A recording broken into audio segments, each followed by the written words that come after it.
In 2019, in August, a young girl, Uyinene Murwetiana, in South Africa, was killed in cold blood one afternoon.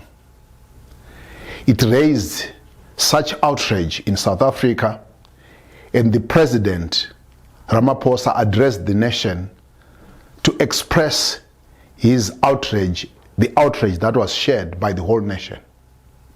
Churches were moved, students protested, and many people raised concerns that action was supposed to be taken to protect women and girls. But I'm speaking today as the World Council of Churches, together with its partners, sit here today to reflect on how women can be protected. In this conversation against femicide and against killing of women, the statistics are shocking.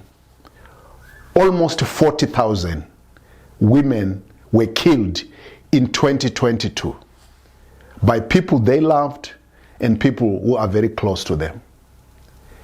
This cannot just arouse a sense of indignation and end there. Something must be done, and that's why we are meeting together today here as World Council of Churches and our partners. But what could the churches do to protect women and girls? This is part of the conversation we are having today.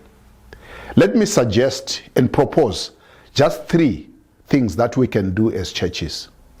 First, we need to raise the awareness of the vulnerability of women and girls in our societies. Because when one woman or one girl is killed, sometimes it becomes a mere statistic. But we need to raise awareness on how the killing of one woman can slowly make it normal in our society. So this is the first role of the church, to raise the awareness that the killing of women or femicide is happening all over the world, and we must do something about it. The second thing is that the church can use its own spaces, its pulpits. It can use its own theological resources. It can use its fellowships to speak not only against the ill treatment and the dehumanization of women. It can also speak to uplift the dignity of women and girls. Because these resources have a huge power in the way minds and mindsets can be changed. So it is important for the churches to use such spaces to increase to raise awareness and move our conscience so that we can speak for the dignity of women. Third, we can also do what we are doing today, to create conversations with our different partners, both within the faith-based space, but also with our secular partners. Because our concern is the same, is the protection and the upliftment of life. So we want to invite everyone to join this webinar and to benefit from this important conversation.